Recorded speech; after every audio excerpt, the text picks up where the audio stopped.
So welcome everybody. Thank you all for coming. We'll get started. We have a lot to get to today. My name is David Lesher. I'm the Government Affairs Director at PPIC, the Public Policy Institute of California, and I'm sure most or all of you are familiar with PPIC, but we are a nonpartisan think tank or research institute based in San Francisco with offices here in Sacramento, and we do research and polling on a lot of the topics that cross the plate here in Sacramento. And today, of course, we're going to talk about a very timely topic, voter turnout in primary elections. I think I saw, looking at the latest, we're going to, the betting question is whether we break 25% turnout in the last election, last primary, which is something to talk about. There's been a lot of political chatter this week about what happened in that election, and today I think that with this panel we're going to really look at, okay, what are we going to do about it? What can we do about it? So a couple of quick announcements before we get started. I want to say a thank you to the Irvine Foundation. This briefing and this lunch today that we're enjoying are part of the James Irvine Foundation briefing series that we sponsor here at PPIC. Also to the S.D. Bechtel Foundation, which sponsored this particular report we're going to hear about today. Let's see, a couple of announcements about upcoming events. This is a busy month for PPIC. In this same conference room, we have 3 events coming up this month.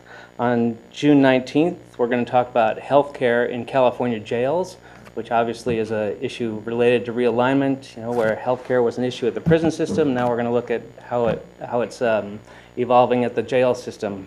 On June 24th, we're going to look at online education, a report that was released recently, and especially in the higher ed system.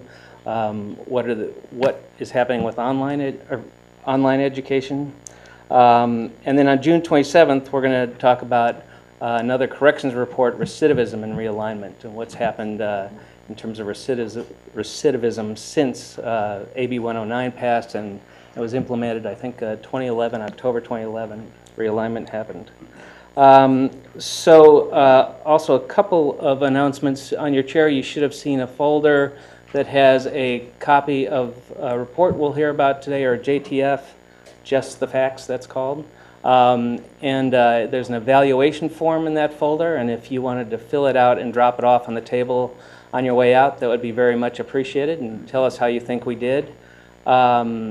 Also, of course, the report and the slides that you'll see and the video of this event are all online at our website, ppic.org. And a reminder that this is being live webcast. So in addition to all of us here, there's an audience out there in webland. And if you want to avoid an embarrassing moment, you might silence your cell phone. And so with that, I am going to introduce our presenter today to talk a little bit about recent work that PPIC has done. And then we're going to seat our panel today, and we'll have a discussion about some of the issues that are raised by voter turnout. So let me introduce Eric McGhee. He's a research fellow at PPIC. He got his PhD in political science from UC Berkeley, and he's done a number of reports in recent years about political topics like Top 2 and voter registration and registration reforms, and also the redistricting. So please welcome Eric McGhee.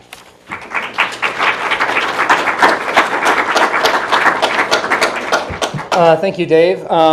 So what I want to do here is just kind of present a brief intro for the panel and to sort of kick things off. It's not going to be wholly about voter turnout, but I wanted to give some kind of preliminary stuff about the election more generally, because this is our second time out on these reforms, and so it's a good opportunity to look at them and see sort of where we stand. As everyone in this room no doubt knows, we first used the new districts drawn by the Independent Redistricting Commission and the Top 2 primary in 2012.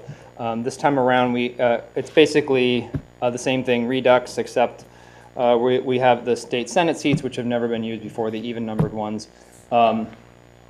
and statewide contests, which have never been under the top 2 system before. So that created a little bit of excitement and interest. The turnout, which is the topic that we're going to be addressing on the panel today, was extremely low, is looking to be, is it going to break 25? I'll note 25 would also be a record low. So it was bad turnout. It's not what we would ideally want. I get a lot of questions about sort of what this means more generally. I think, first of all, I don't personally think that it's, and the report that we just did that came out in early May about turnout in primaries made the case that this kind of low turnout, because the turnout was low in 2012 as well, is not a function of the top 2. It's comfortable to say, well, we have low turnout in 2012 and 2014. Those are the years we used the top 2, so it's the top 2's fault. It's more like the top 2 couldn't stop what we're seeing here, which is this kind of longer-term downward trend. It is also the case that if you look at patterns of turnout in primary elections, they tend to be more sensitive to competition, to levels of competition in top-of-the-ticket races than turnout even in a general election. And that is even more true in an open primary system because independents are it's hard to get them to come to the polls. They don't, in a primary election, they don't tend to like to do it, and they are more likely to do it when there's something exciting that's going to draw them there. We have not had anything exciting top of the ticket, I'm sorry to say, in 2012 or 2014. So 2016, anyone? 2018? I think it might come up a little bit if we see some exciting races that'll draw people to the polls. The other thing is that the top 2 does, in its defense, it does give the same ballot to all voters by default. So under the system we had just prior to the top 2, you would get, if you were an independent, you had to specifically request a partisan ballot if the parties decided to let you vote in their primaries. You had to specifically request a ballot from one of those parties in order to vote in those down ballot contests. And now you get the same ballot if you're an independent as everyone else. It's super easy to just cast a vote for anyone you want for any contest, and so in that sense, and we make this case as well in the voter turnout in primaries piece that came out about a month ago. We make the case that this probably on balance the top 2 actually increases participation broadly considered, not turnout per se, but participation. But I think it's too much to ask a primary system like this to draw more voters to the polls in the absence of any kind of exciting top-of-the-ticket race. That's really what gets people there. But it'll be interesting to hear what thoughts of other people on the panel as we go further into this topic. So some other little factoids that come out of this election. This is moving off of the topic of turnout and getting into just general questions of how are these reforms playing out over time. We see in this election cycle what I've been calling kind of a settling down of the top 2 system and redistricting for that matter. You saw fewer incumbents who retired this election cycle than last time around. That's arguably because the districts are known quantities, and there's a huge disruption that occurred as a result of these radically different districts. And so, incumbents were like, where do I go? Where should I run? Should I run? And so there were a lot of retirements as a result. We saw a lot less of that this time around, a lot fewer open seats, though it was a touch higher for the Senate. Well, another thing we saw with the top 2 was a lot more competition within parties. So you had more than one candidate running in a particular race from a given party.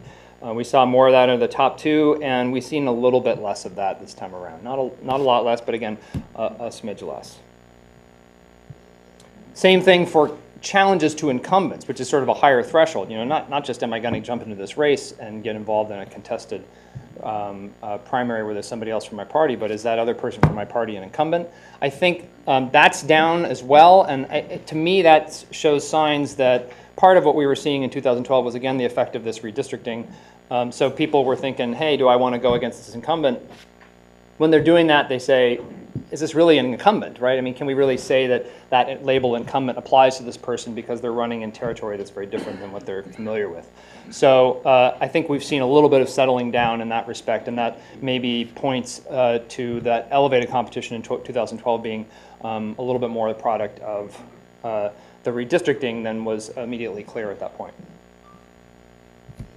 And then the top two is not a kind system to minor parties and to the party that is the clear minority in a particular district. And that's just because it's only going to advance 2 candidates to the fall. And so that makes the logic of running when you know you're not going to make it in the top 2 a lot less compelling. And there's really no way around that.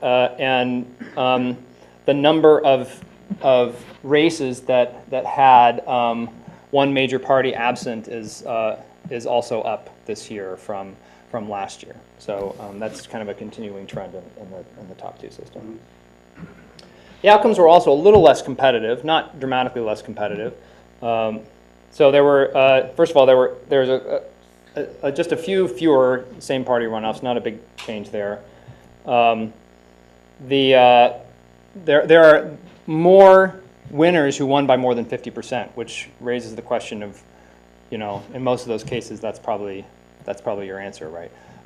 It could, if it's close enough to 50%, it could flip, but for those that are well outside of that race is basically settled. The average gap between the number 1 and number 2 is also a little bit larger. Again, not a lot larger, but a little bit larger. So that initial margin is bigger. That's consistent with the idea that there are more winners above 50%. And there hasn't actually been that much change. Actually, maybe even a little bit smaller, the gap between 2 and 3. That's the gap that decides who ends up in the top 2 and who goes home. So some changes. Again, I think it's fair to describe it as kind of a settling down of the system. In all cases, these numbers suggest more elevated competition than if you calculated the same numbers for prior to the reform. So there is kind of a heightened level of competition, and I think if you talk to most consultants, they'd be like, this system is certainly more unpredictable than what we had before, and there's certain races where you have to look at each one as its own animal, because it's hard to sort of understand the dynamics without getting into the weeds.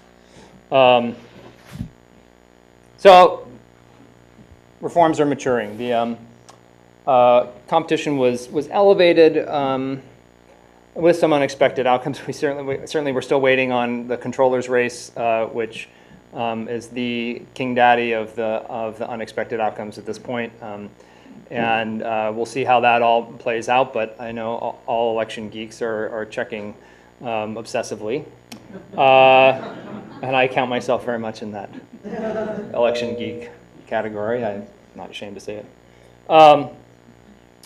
But the results are more settled this time. Is this kind of a new status quo? I mean, there's a question mark there, but that's kind of what I'm thinking. We're kind of it's not the same status quo we had before, but it's sort of, we're settling into some slightly more predictable patterns. A slightly higher competition, both in the primary and general. That seems to be, we're on track for that.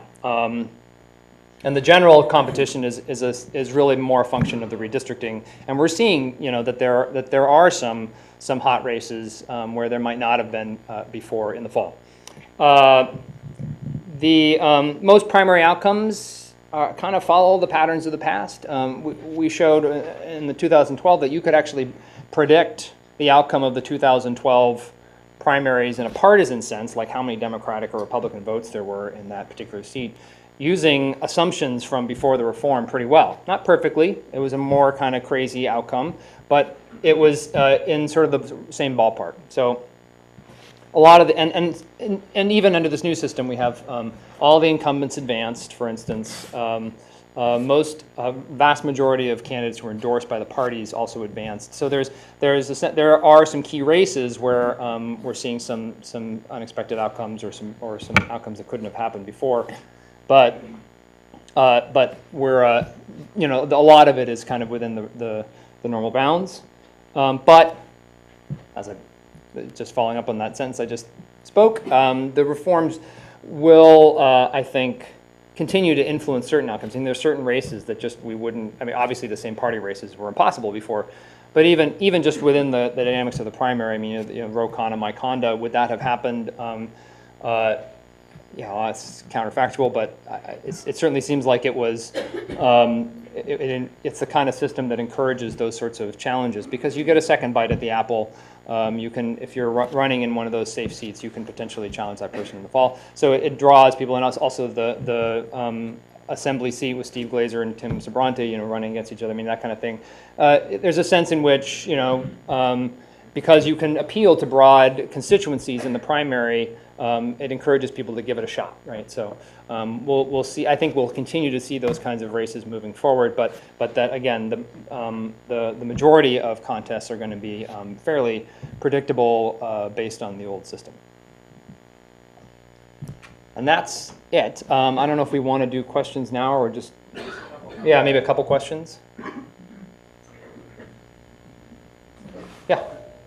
In terms of pure voter turnout, have you ever looked at, I guess, the amount of money in campaigns in correlation to the voter turnout? I have not. So the idea is people get turned off because they see so much money in elections. I have not looked at that question, no. Repeat the question. Oh yeah, sorry, repeat the question. So the question is, is there any kind of correlation between the amount of money that we see in politics and voter turnout? The one thing that I will say is that in recent elections, recent general elections, turnout has actually flattened out or climbed.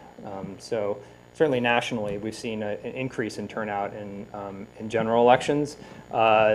It's the primary elections that are tanking. One more. Yeah. Hold on, Hi, thank you. Kim Alexander, the California Voter Foundation. Could you comment, Eric, to what extent you think the declining partisan affiliation of California voters might have to do with the decline that we're seeing in primary turnout in California? That's a good question. Because the two match up, right? Independents do tend to not participate in primary elections to the same extent that partisans do. The question is that correlation or causation? But you could certainly tell a story like, hey, people are registering as independents because they're just not as interested in what's going on in a primary, and they'll wait until the fall and they'll participate when the fall campaign gets into high gear, but they're just not going to be engaged. They became independents, or as we call them, no party preference in California. They registered that way precisely because they didn't care who won the nomination coming out of the primary stage. It's not something I've looked at specifically, but it is certainly one possibility. Good. Well, thank you. And we're going to get to our panel right now, and then Eric will be around later if there's more questions for him as well. So if I could invite the panel to come up and take their seats, we'll get started to try and figure out now what we're going to do to fix this problem. There's more extensive bios in your package of the panelists here today, but just quickly, Astrid Garcia is Deputy Director of the Future of California Elections, which is a nonprofit organization that's working to expand the electorate in California. Ethan Jones is the Chief Consultant to the California State Assembly's Committee on Elections and Redistricting, and Jill LaVine is the Registrar of Voters in Sacramento County. So you can see by design we have several different perspectives on this topic, and certainly that's one of the things we're going to explore here as we talk about what we can and should do and are doing. I wanted to start with a question, just kind of general problem definition, and I was going to just say what's wrong with our system, but that's part of the question, but also just what happened Tuesday. I think what do you think happened? And Astrid, why don't we start with you? Sure, thanks, Dave. Thank you first for the invitation to join this panel today. I'm really happy to be here with you and share a little bit about my organization and what we've been doing. Just if I may take a minute to explain a little bit, Future of California Elections is a nonpartisan nonprofit organization. Our members are election officials, reform advocates, civil rights and civic engagement groups who have been working on improving California democracy for decades. And we were brought together, thanks to the support of the James Irvine Foundation, under the umbrella of Future of California Elections to coordinate our work and to define priorities to help modernize and expand California participation. And I brought a couple of brochures of our organization. So what happened on Tuesday? I think what happened was what many expected, what many forecasted.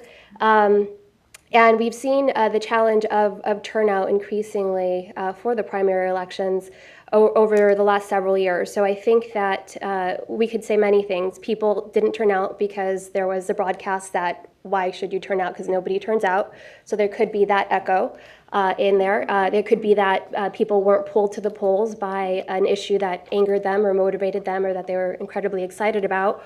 Or it could be challenges to the fact that they moved and they didn't update their voter registration, or they showed up to their polling place a little bit late, or their vote-by-mail ballot didn't make it into the mail. So there's many reasons. I think that when you consider, what are the challenges to turnout, it isn't just about showing up at the poll. It's also about all the steps that get somebody to arrive at casting their vote on Election Day, from registering to vote, to getting the information that you need to cast an informed ballot, to physically turning up on Election Day. So I'll leave my comments to that. Great, thank you, Astrid. I'm going to jump around and ask Jill to speak next, if we could. On what happened on Tuesday? Yeah, and what kind of Almost problems or nothing happened on challenges did we see? Tuesday. No, actually, the voters with passion did show up because they ripped up their ballots and threw them at me. So I know that they were passionate about it. They felt strong, but there was just nothing to really draw the majority of the people. They really didn't care. And I can tell you that I'm going to go on this education. Some people just truly didn't understand what it was all about. I had a lady call me 2 weeks before the election and left me one of the nastiest voicemails I've ever heard. And she was very upset that she missed the election because her polling place wasn't opened until 8 o'clock like it was supposed to be. And I said, oh, wait a minute. So anyway, this was left about 10:30 at night. So I called her back the next morning and I said, by any chance, were you watching national news? Yes. And she says, I looked on my sample ballot and I was at the right place and I was, it was supposed to be open until 8 o'clock. I said, go one line up and look at the date, June 3rd. She had actually gone there 2 weeks before because she saw it on the news that everybody else was voting. So she had the passion, she just had the wrong date. And a lot of this goes back to education of the voters. They truly don't understand all the changes that keep being made and they get confused. So they just skip it. They get frustrated. November's a nice steady date all the time, let's do it. But the June election changes constantly.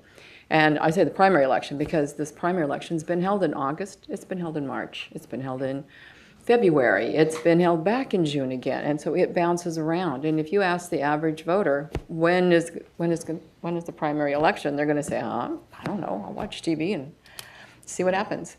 But with this education, a lot of them get the education from the TV, and you could see there were not the ads at all because there was not a lot of controversy, so there were no ads. So people just didn't care either. Wow.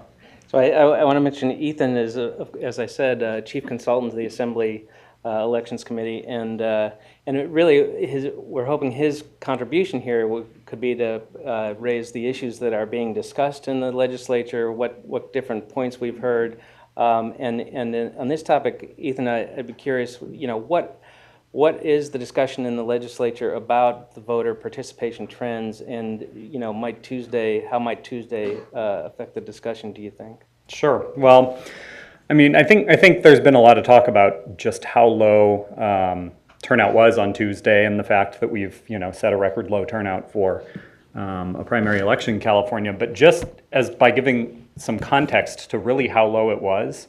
At the end of the day, when all the ballots are tallied, we're probably going to have about 4.4 million people that participated in Tuesday's election.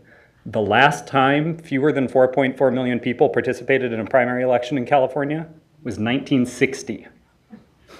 So it's been 54 years, and there were 11 million fewer registered voters back in 1960. So turnout was low, but I think it's a lot lower than even a lot of people realize. That's how few people came out and voted on Tuesday.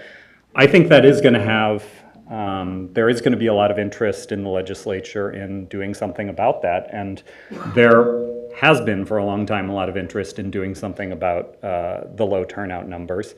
And one of the things that I think the legislature wrestles with a lot is how much of that is attributable to structural barriers.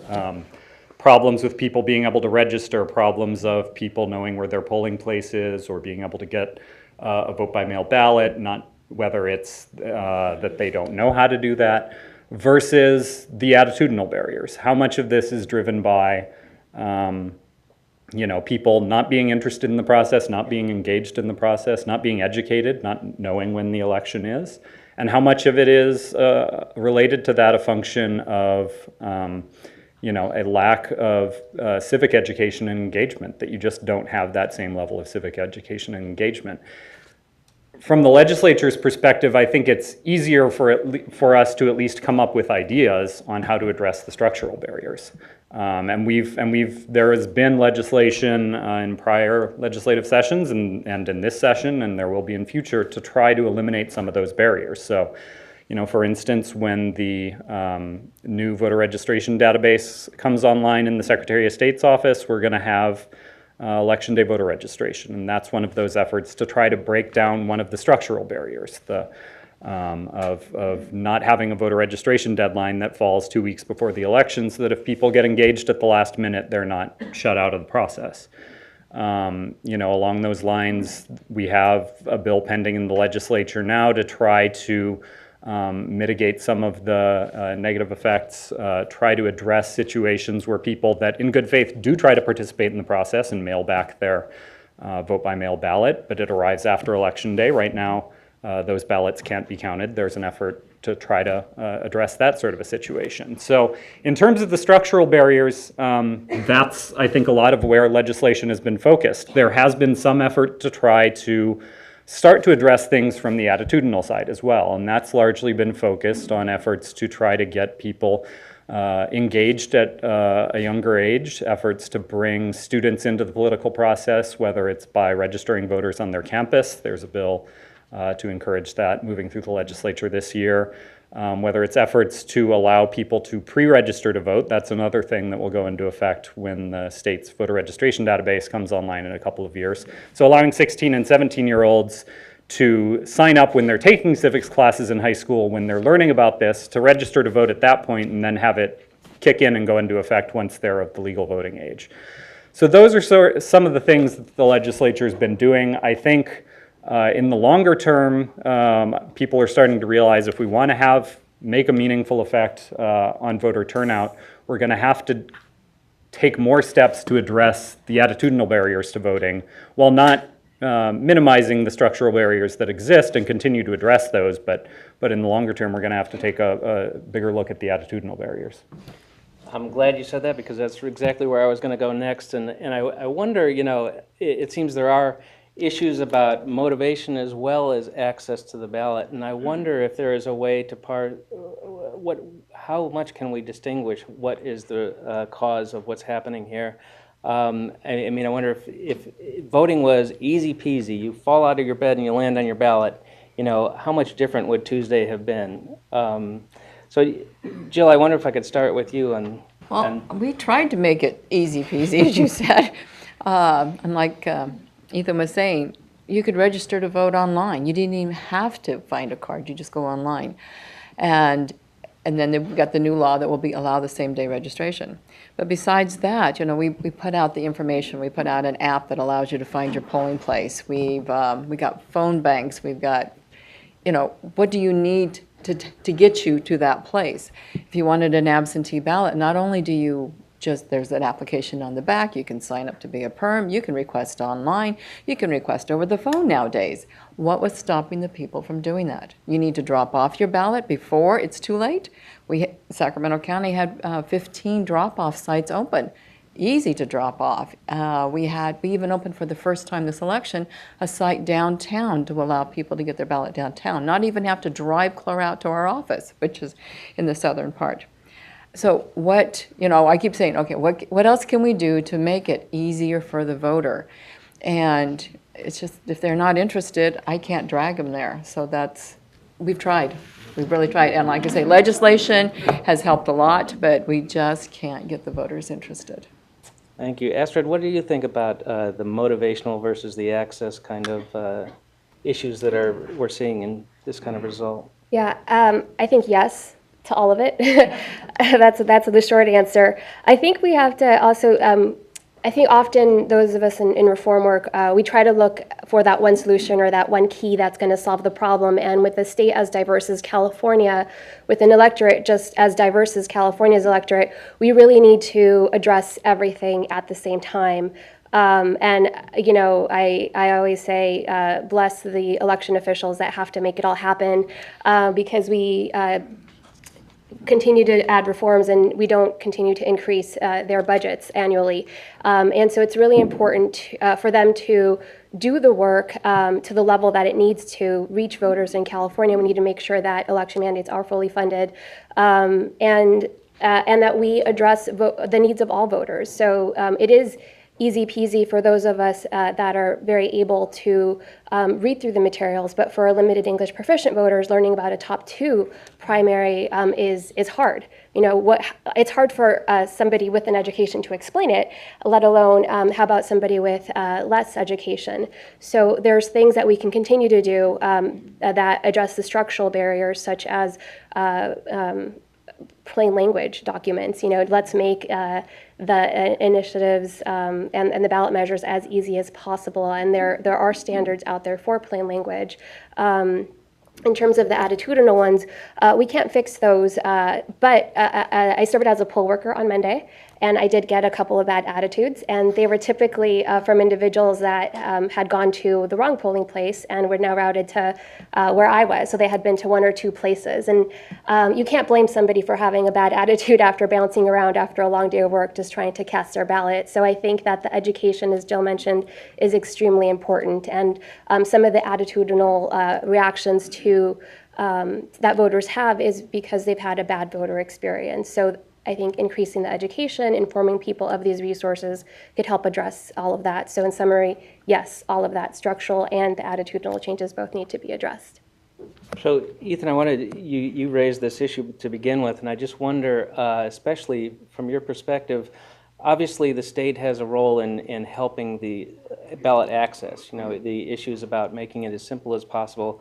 I guess my question is whether the state, do you think in the discussions you've seen in the legislature, feel that it can participate in the motivation side of it, or you know, should the state be involved in that, or is that a kind of grassroots campaign kind of level of responsibility? Yeah, I mean, it's a tricky question. It's one of the big concerns and issues you get into of having the state government involved in you know, taking steps to actually encourage people to get out to vote versus eliminating barriers and setting up the conditions under which we make it easy for people to vote is the concern that that's going to be abused, that it's going to be used in a way to favor certain candidates or certain political parties. And so it's a tricky area that we need to be cautious where we step. I think it is one of those things, though, that we have to start thinking about, and I think people are starting to think about creative ways that the state can play its role, and hopefully working with local elections officials and with community groups that do these sorts of things, where it's not the state necessarily that's the one that's, you know, directly encouraging people to get out to vote, but working with trusted organizations that are going to be able to reach out to California's communities and encourage more people to vote. And Jill and Astrid, I just wonder if there's anything you see at the state level that can be done to address the motivational issue. Yeah, I mean, I mentioned one of those already, which is just funding election mandates. Kim Alexander had a great op-ed in last year in Sacramento Bee about the last time that election mandates were fully funded at the level of $30 million was in 2009. And if you put those $30 million back into the state budget, it would be about 0.03% of the state budget. And so I think election officials are doing an extraordinary job in upholding California's democracy each election cycle. But truly, the mandates have increased over the last couple of years. There are new reforms, and those reforms have not been funded.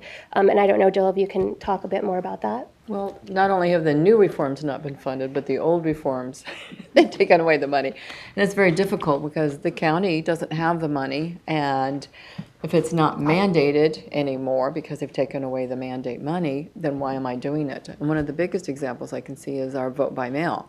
It's no longer, they've taken away the money that mandates that particular process, so I don't have to do vote by mail anymore. But if I didn't do vote by mail, I can tell you I'd probably have a riot on my hands with my voters because over 60% of them are voting by mail now. So, where do you draw the line in trying to motivate the voters in doing the right thing and then still be responsible, for the money and your county budget and then your voters too? So it is a very dicey place to be at times.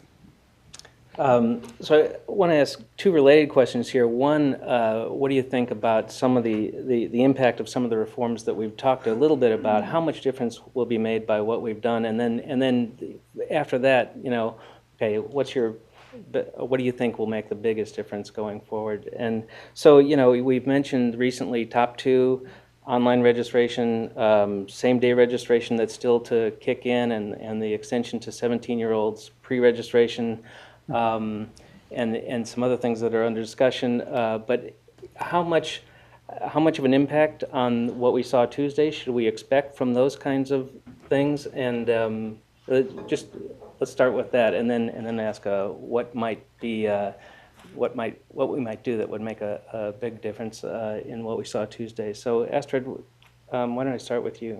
Yeah, I still hold by my opening statement that there is no one solution. All of these reforms are needed. California's electorate is just so incredibly diverse. You have voters with disabilities, you have limited English proficient voters, you have very busy voters, new voters that are citizens, and maybe experiencing the U.S. democracy for the first time. And so you really do need all of these reforms working fully funded to serve California voters. So I don't think that there is one solution. I think all of these incrementally make a difference and will help increase turnout in the long run. Also, we need to give it time. We need to provide education that there's options out there. For example, Asian Americans Advancing Justice Los Angeles, that's a Future of California Elections member, they worked hard on a bill and with their partners to pass Assembly Bill 817, which allows legal permanent residents to serve as poll workers on Election Day.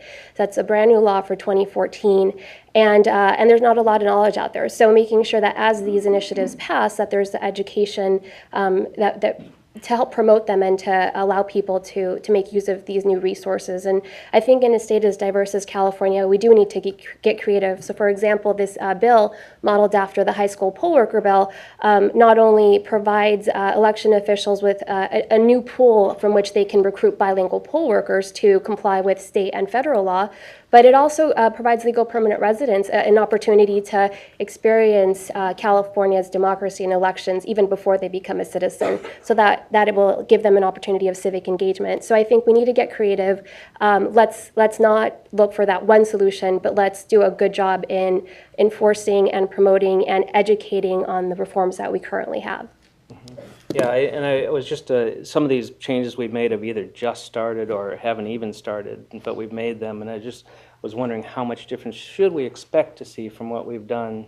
I don't know, Jill, do you think that is there a way to kind of help us understand what we might expect? Well, of all the reforms, the online registration was fantastic. That was very beneficial not only for the voter, but for the election officials in getting correct information and getting it timely. No more third party having this information in their hands and then saying, oops, I forgot to turn it in. Plus, I can read your writing when you type it, so that's wonderful too. But I think the biggest reform coming will be election day registration.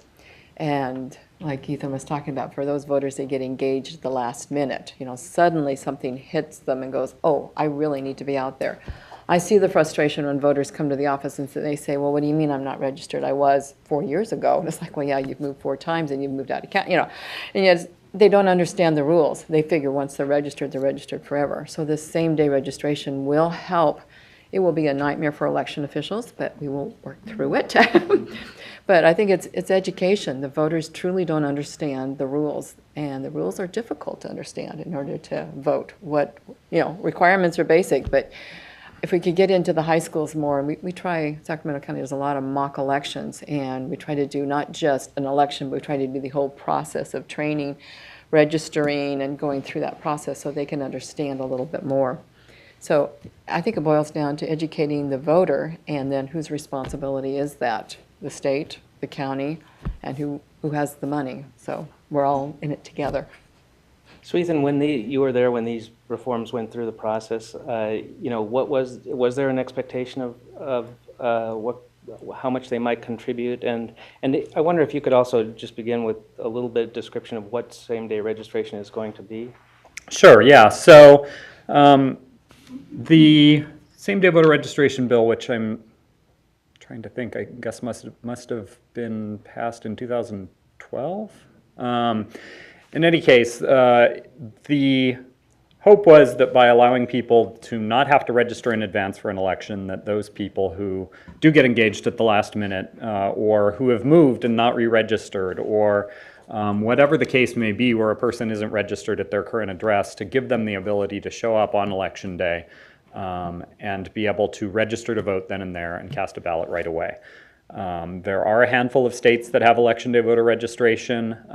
Because of cost concerns, the bill that ended up going into effect is limited to election day voter registration.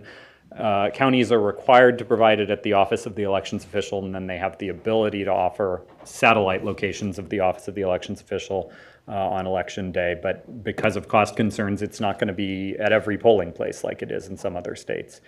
And I think during the legislative process, there was a realization that by not having it at every polling place, that was a trade-off that was going to mean that it wasn't going to have as strong an effect as it might otherwise have had. As the bill was going through the process, the proponents of the bill cited studies saying that California could experience between 6 to 8% increase in turnout if we implemented election day voter registration in a way that people could go to their local polling place. So obviously we'd expect it to be smaller than that, but I think Astrid's point is a good idea, that no one reform is going to make the difference. If election day voter registration had been in effect for this Tuesday's election, would we have seen 40% turnout? No, we might have seen instead of 25, maybe 26. And part of that is people weren't excited about the election, and I think another example of how important it is for people to be excited and interested in the election that's on the ballot as a driver of turnout is we had a presidential primary election in February in 2008 where turnout was up near 60%. Voters had never voted in February before. It was sort of an awkward time for them to be going to the polls, but because voters saw the opportunity potentially to play a role in having a say in which presidential candidates were going to be the party's nominees in that November, you saw people turn out at relatively high rates. Now, one of the things that we did in 2008, we had that February election where we had turnout up around 60%, but then we split off all the remaining contests, the legislative and congressional races, and had those in June, and that June primary election was the lowest turnout primary election up until this Tuesday's. So and that's one of the things that the legislature has struggled with in prior years when there's been efforts to move the presidential primary to a date where California is going to play a larger role. It's that trade-off between potentially having an election so early that for all those other races down the ballot, the congressional races, the legislative races, you're having the primary election so far away from the general election that has negative impacts on those elections. And that's why, at least in 2008, that was part of the reason why we did this two-tier election system. Worked out great for the presidential primary, didn't work out quite so well for the legislative and congressional primary election. Mm-hmm. Thank you. So like I said, I wanted to look at what are the things we haven't done that we should do that you would suggest. And Astrid, I wonder, your point obviously is that there's different needs at different groups. Obviously age and some ethnic communities might have different responses that would work best. What do you think should be done next? I mean, what are the fixes Yeah, I think that you would suggest? I think we could look at the entire process of, as I laid it out, registering to vote, getting the information you need to cast an informed ballot, and then casting your ballot on election day. But it isn't just about the turnout, right? It's also about creating a good voter experience. We need to look at retaining the voters that do turn out. So, that person that had showed up to the third polling location, which was mine on Tuesday, are they going to come out to vote again? Or are they going to say, I'm going to throw this out and just not even bother because it's so complicated to show up and the polls keep on changing? So we need to think about retaining the voters that do vote, providing the education to voters to get the information that they need to get out to vote. And we need to make sure that California elections are consistent, that a voter in Alpine County is having the same experience as a voter in Alameda or in San Diego County. So in terms of the things that we can do, some of that is already out there. Members of the Future of California Elections are working on several projects, including meeting voters where they are. So there's laws out there that already exist, like the National Voter Registration Act. SB 35 was passed in California to reinvigorate that commitment, to make sure that agencies that were covered by the NVRA complied, and we've already seen an increase in that work. So the ACLU of California, through their voter project, they have been working with counties in San Diego, in Los Angeles, in San Bernardino, and you've seen an exponential growth in voter registration. So just by creating the infrastructure to allow voters to register when they go seek government services, you saw an 8-fold increase in voter registration for those counties. So there's policies out there. We need the education. We need it to be fully funded. And I think that we're off to a great start. These are new reforms, and with continued education, we can start seeing a change in that turnout. But it's not just about the turnout. Let's also consider the voter experience, from the beginning of registering to vote to getting the information you need to casting an informed ballot on election day. Mm-hmm. And Jill, how about what can be done to help registrars do their job, or what's the next big fix or good fix? Quit changing the rules. We have had, like I say, the elections all different dates. Then we have the different types of elections. We have a blanket election, we have a closed election, we have a slightly ajar election, and then we have, and then we have the top two, which is a wonderful idea, but it didn't quite work last time around because it didn't work for the president. So in trying to educate voters, and this is where the frustration comes in, they come in and say, okay, I can vote for anybody. Well, no, you can't, because the president doesn't count in the top two, only these races. Oh, well, and besides, you're this party, not that party, so you only get these ballots, not that ballot. The frustration of the voter who doesn't understand, it's like Eric was talking, it has to be an election geek that understands all these changes all the time. And every time you make these changes, it's an education. We have to educate our voters, we have to educate our poll workers, we have to change our software, we have to educate our staff. And so a lot of confusion around all the rule changes. So I'm hoping this one stays for a while and that we can all understand it. But that is a big concern, the education of the voter. They truly don't understand. And I can give you an incident that happened. It was yesterday. I had a voter come in with a vote by mail ballot in his hand. And I looked at him and he says, I'm here to turn it in. And I said, but the election was 2 days ago. And he says, but that's okay, it's a mail ballot. I said, and what does that mean? He goes, it means I can turn it in late.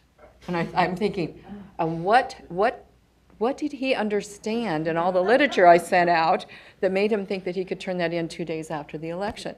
So, we try, but where, what is our responsibility, and who is supposed to educate the voter, Mm-hmm. So Ethan, I wonder, what discussions are underway do you see in the legislature, and is there a reform that this experience this week might prompt or focus attention on? Well, Jill's going to be a little sad to hear this, but change, okay. Definitely change. No, I depending on what happens in some of these races and what the final results are, there may actually be a push to move away from top two. Who knows? But but no, I think one of the things that, and I'm going to go back to, I think, something I said earlier on, that one of the things that the legislature struggles with is how do we address attitudinal and educational barriers to creating greater voter participation. And I think a lot of people realize that that is a big driver of the low voter turnout that we have, that if we want to drive up turnout, we're going to have to address things from an educational and attitudinal perspective. And along those lines, there are efforts to bring people into the process at a younger age, encourage high school students to participate, things like that. Beyond that, I mean, you know, it's hard to know exactly what the impacts are going to be of the things that we've done that are waiting for the online voter, or sorry, not online voter registration, for the new voter registration database to come online.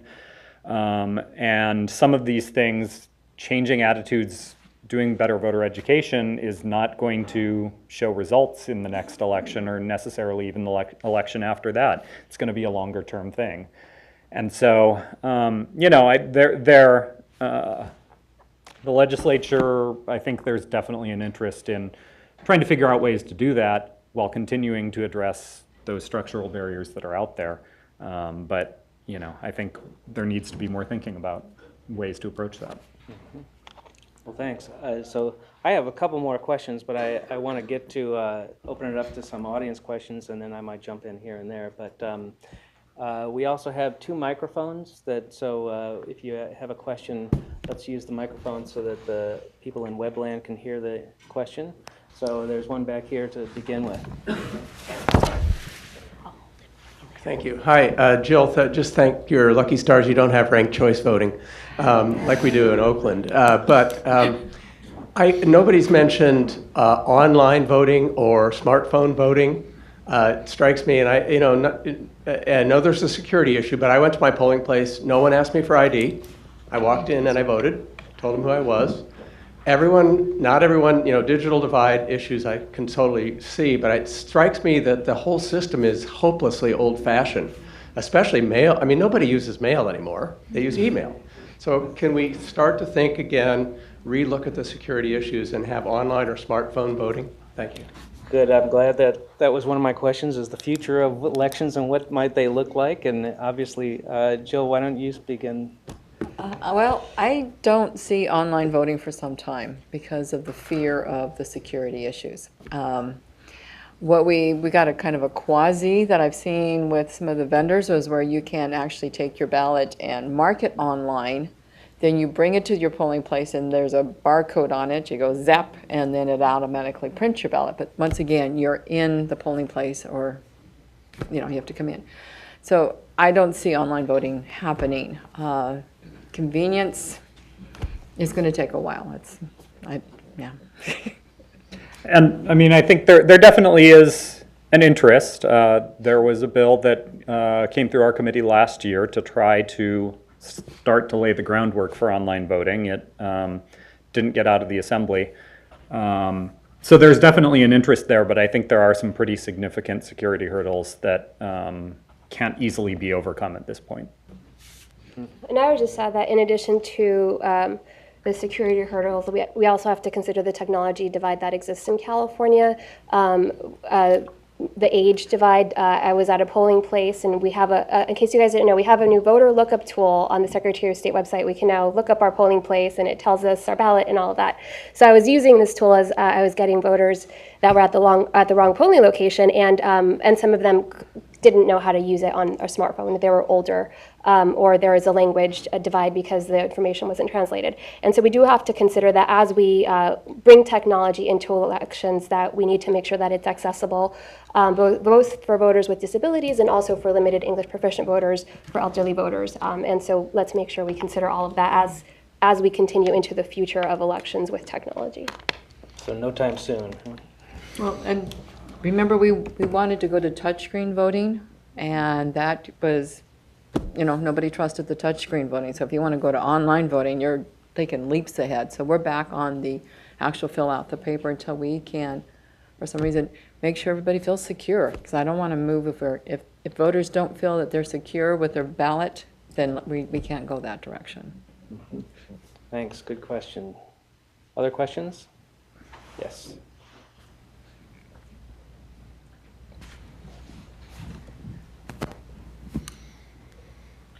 Thank you. Richard Guerrero, Service Employees International Union, Local 1000.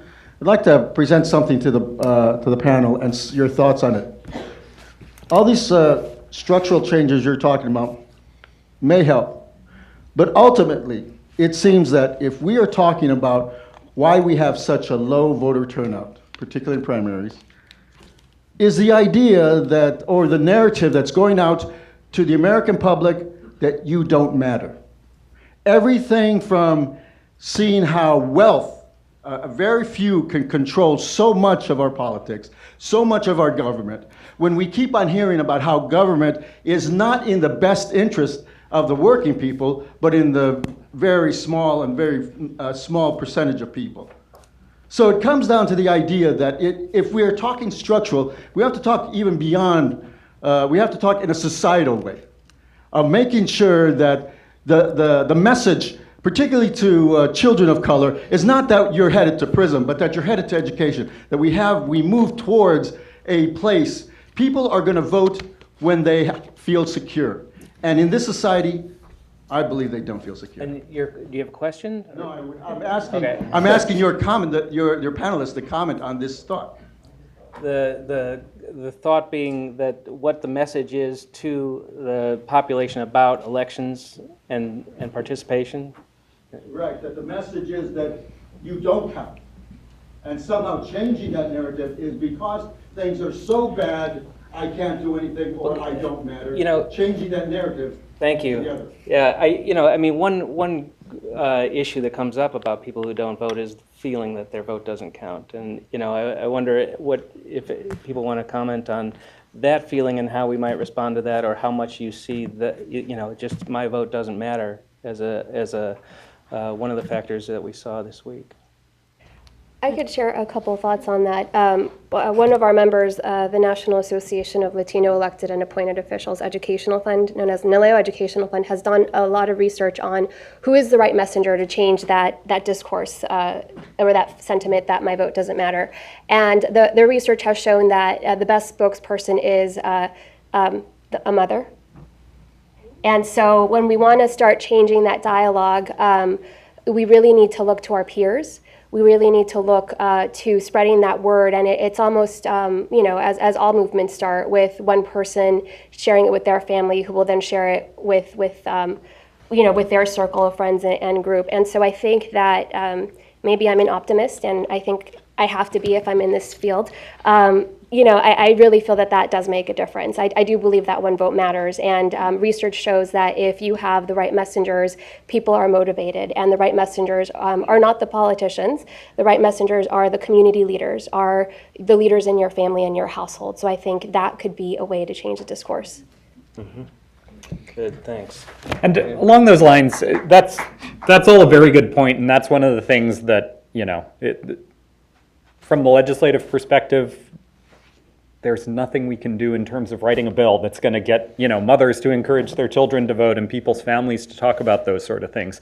But one of the things that the legislature has been looking at, and that I think has the potential, hopefully, to get greater voter involvement, is we've been looking at some of the structural barriers that exist to having legislative bodies and elected bodies in California that are reflective of the population of those areas. So you're seeing sort of a sea change right now throughout the state of elected bodies moving from at-large elections to district-based elections, largely due to the fact that at-large elections in some of these areas result in governing bodies that look nothing like the voters that live in that district. And having more reflective governing bodies, having elected officials that are more representative of the population as a whole, hopefully will help start to combat that idea that my vote doesn't matter, that people don't listen to me. That if we have more representative governing bodies, that may help start to take a step in that direction.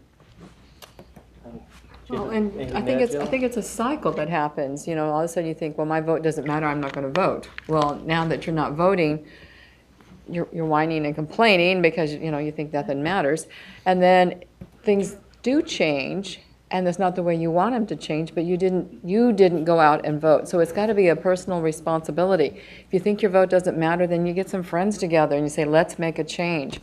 Like you say, we can't legislate anything. We can't legislate and say you have to vote, So it's got to be a change from the voter, and it's got to be something that happens within.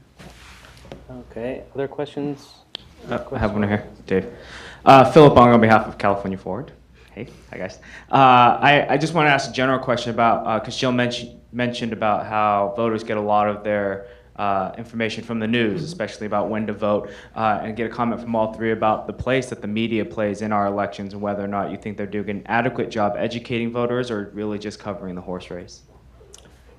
So how does the media contribute to either helping or not our voter turnout issues? Well, I can tell you that was the big question. Every time I was interviewed for, prior to the election and the day after, well, what's the turnout? What's the turnout? What's the turnout? Give me an estimate of the turnout. And I kept saying, I'm hoping for 100%. If I can get 100%, I'll be happy. But, it's like a self-defeating prophecy. It's like, we're not going to get the turnout. But, the media tries, but, they've got that 30 seconds and they've got to push their agenda and push it through fast. So it's got to be a quick, short message to the people. Get out, vote. It's important, and why it's important. You've got to, like you say, you got to tie it into something that means something to them.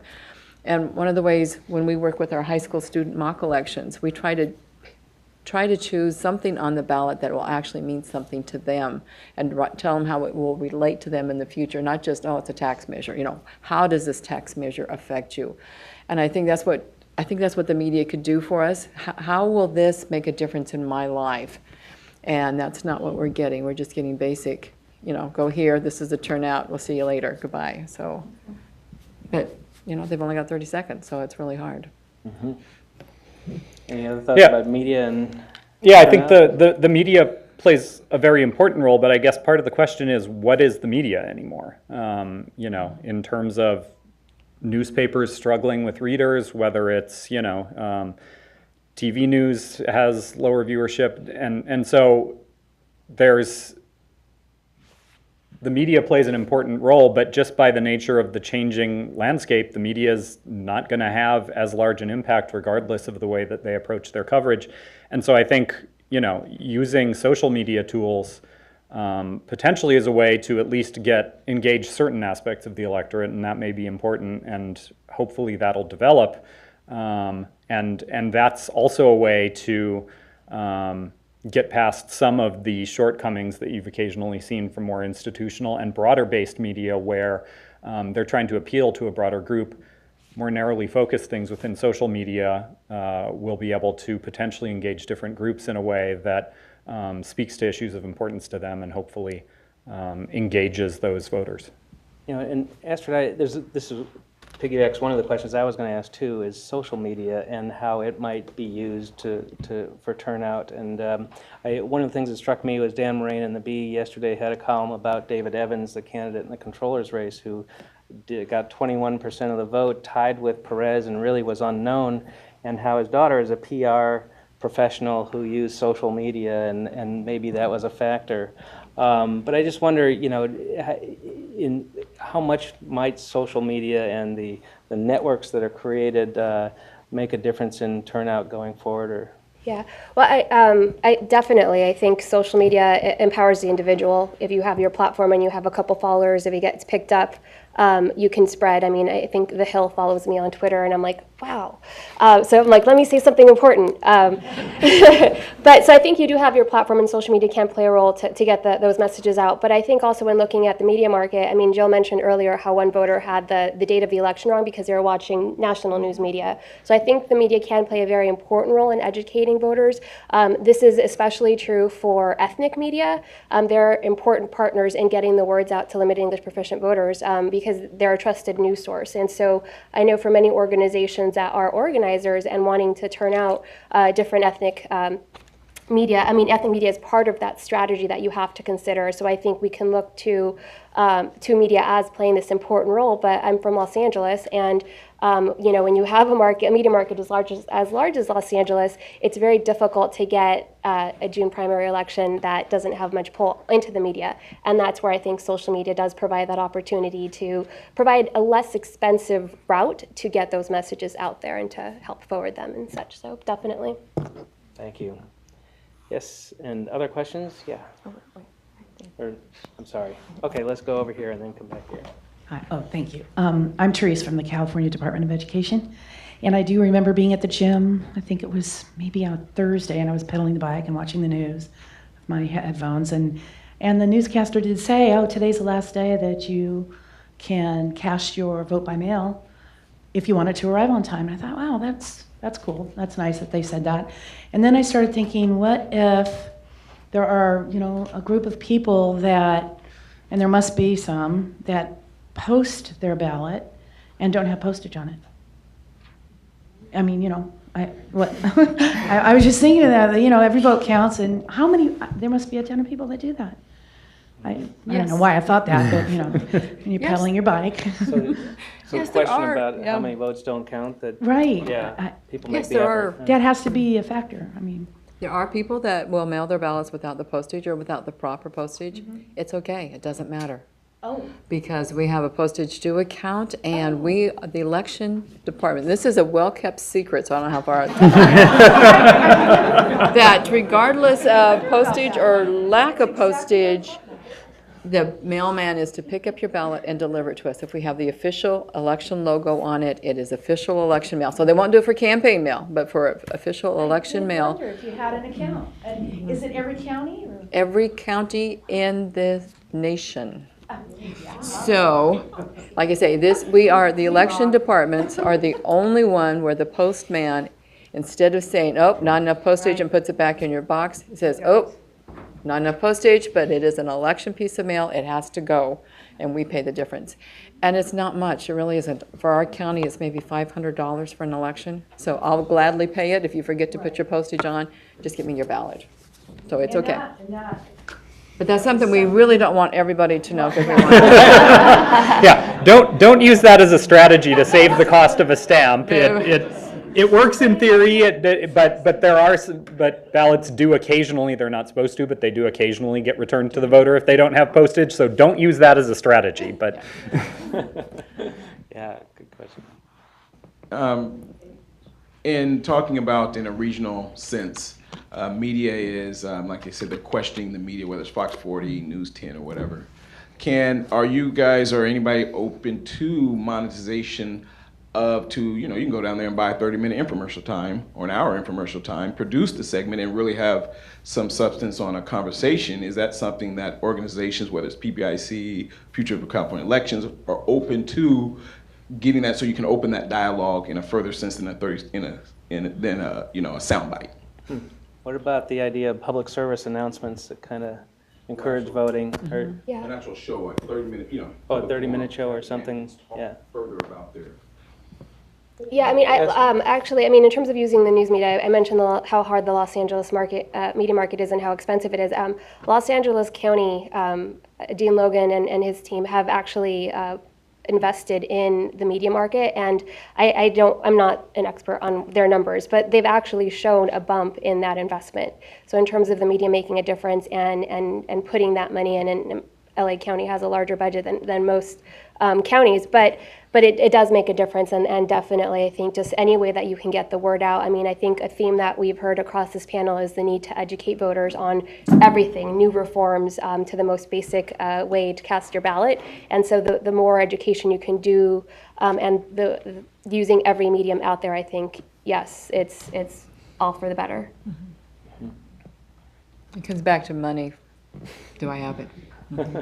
Yeah, let's Kim back here and then up here.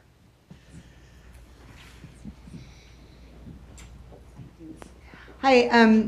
One of the things that I'm concerned about is not just the reduction in voter turnout, but the changing, or I should say the stagnation of the demographics of who California voters are, and the fact that the people who vote in our state are looking less and less like the people who live in our state. I think one of the causes for that may be reduction in home ownership in California. But I just wondered if any of you might discuss your views about where we're headed demographically with our voting public. I know the PPIC study a couple years ago, California's exclusive electorate, really put a sharp focus on this issue of how the demographics of our state are not being reflected in our electorate. And I wonder if you could talk a little bit about what the consequences of that is and how we could overcome that problem. Astrid or Ethan, has this come up in the legislature? I assume the electorate versus. Yeah, I mean, well, I made sort of a vague reference earlier to legislative efforts to try to have legislative bodies, governing bodies throughout California that are more reflective of the communities there. That's certainly one of the efforts, engaging people, at younger ages. But no, it's a challenge, and I don't know a lot of good ways to try to address that. Yeah, I think all of us have seen the data that California is becoming an increasingly minority state, and so in terms of where we're headed, if we already know that there are increased structural challenges to turn out communities of color, I think that it's to the benefit of California's democracy to ramp it up in reaching out to those communities, because this is where the population is headed. I think. I don't know the data, but in terms of looking at the population that's under 18, I think that already there we're seeing that change, and so initiatives like getting people, like just opening up the way people register to vote and providing that civic education is going to be increasingly important to make sure that as these voters come of age that they have the information and the tools they need. So I think it's up to us to work towards creating a level playing field, and we've started the reforms, and I think, again, I'll say it one more time, let's fund elections fully, let's continue to educate voters about the reforms and the resources that are out there. Thanks, and we'll take one more question here. I'd like to talk about money. Karen Tybel, League of Women Voters, Placer County. I was at a polling precinct where we had 50 people show up to vote. Now that's very expensive to open I think a precinct for 50 people. What are the rules for precinct voting? And is there any way to combine those precincts or just allow mail-in voting? I heard that we do have one precinct in our county that has only mail-in balloting. Mm-hmm. Jill, why don't you Yes. start? We actually had one precinct with 4 voters, so you were way above us. It is very expensive, but we have to look at the registration at, I think it's 88 days before the election, and set up a polling place accordingly. And we anticipate and hope for the best, because if this had been a different type of election, the turnout bigger, then your polling place might have been a little busy. But at the same time, the rules say that if there are only 250 registered voters in the area, which we can define as the precinct, the voting precinct, then we can designate them as a mail ballot only precinct. And we've done that many times, and I'm sure there's more than one in Placer County because of your diverse county that you've got. But we, like I say, the one that had 4 voters show up, there were supposed to be 689 voters in that precinct. So you can see that, we anticipated, even with 689, there are laws of how much we can consolidate and make it still convenient, because there are times when we think, oh, we've got them all kind of packed in together, and then somebody says, but I have to drive clear over there to my precinct. Well, there's no voters, so yeah, you're going to have to drive a little further. So it's a matter of convenience, accessibility, and turnout. And it's a very hard call when you have to set it all up so far in advance. Good. Well, I know our panelists have had a busy week, and I wanted to please join me in really thanking them for participating in the discussion today. It's really been good. I'll remind you to fill out the evaluation forms and drop them off, and thank you for coming.